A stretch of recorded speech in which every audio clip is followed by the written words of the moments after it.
newbie arm wrestlers. If your gym doesn't have one of these handles, something that swivels like this, then go get yourself one, bring it to the gym. All right, so hooking at the gym, no table. Take one of these handles and see, you can apply all the pressure below or on top, or make it general cupping. So it's very versatile. Right now, I'm going for hooking. So when you hook, you're gonna want to supinate in. And the more you twist this way, the better. The more power you're gonna have, the stronger you're going to be. So here, and your main focus when you're hooking, you're pulling in and you're really focusing on twisting. So the benefit to doing this off the cable stack with no table, there are some benefits.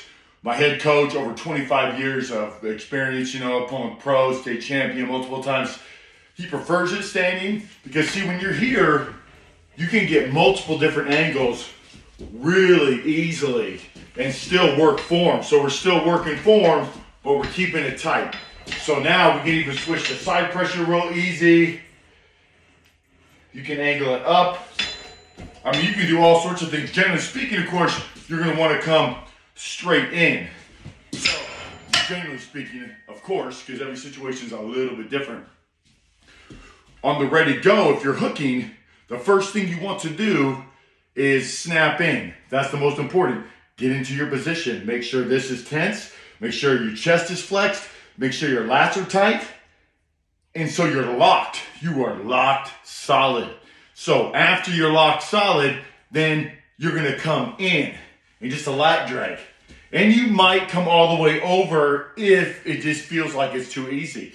But generally speaking, if the guy's just as strong as you or just as good as you, as soon as you lock that in, you're gonna have to hold it. And then when you do make an offensive move, it's just gonna be a drag this way. So with that said, I would take the cable, set it up, supination down below, and just work on that drag.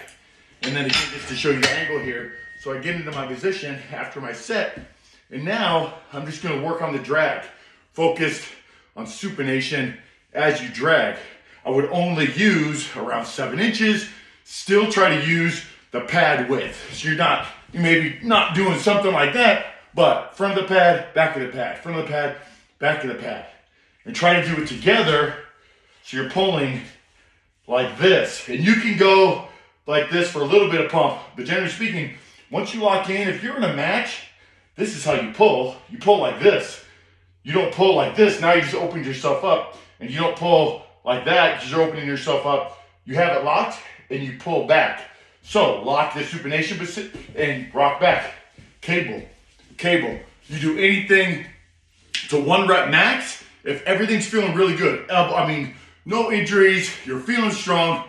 Work up to a 1 rep max. Remember, when you're doing a 1 rep max and you pull, generally speaking, you're not gonna get that PR till about 3 reps in. So fail once, fail twice, third fail. And also remember, it's mental. So you have to tell yourself, you can do this, you can do this. I used to tell myself, I'm Superman, I can lift anything I put my hands on, and then I would go in there and set a PR. Now, I use different mind techniques, but basically, before I set a PR, I always tell myself I can do it. And I go in there believing the best of my ability that I can do it. So that's the most important. So when it comes to recovery and size gains, with size gains will translate to some strength gains. High volume, 30 to 45 seconds of time under tension to build maximum size. And that's the fail rate. So fail between 30 and 45 seconds.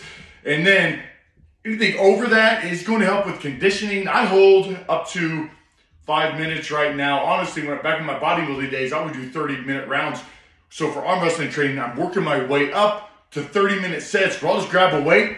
30 minutes, I'm hooking in. 30 minutes. And yeah, it's boring, but more than anything, it hurts and it messes with your head because you can do it, but everything inside is telling you to stop. You do that, I guarantee you'll be swollen for days and days afterwards. The more advanced you are, the longer you're gonna have to do it. But the point is, mix it up. Always do what you can do every day and never give up. You'll have bad days, you'll have good days, but as long as you don't give up, I guarantee progress is going to happen. Come on, here's to your gains. Let's get it, guys.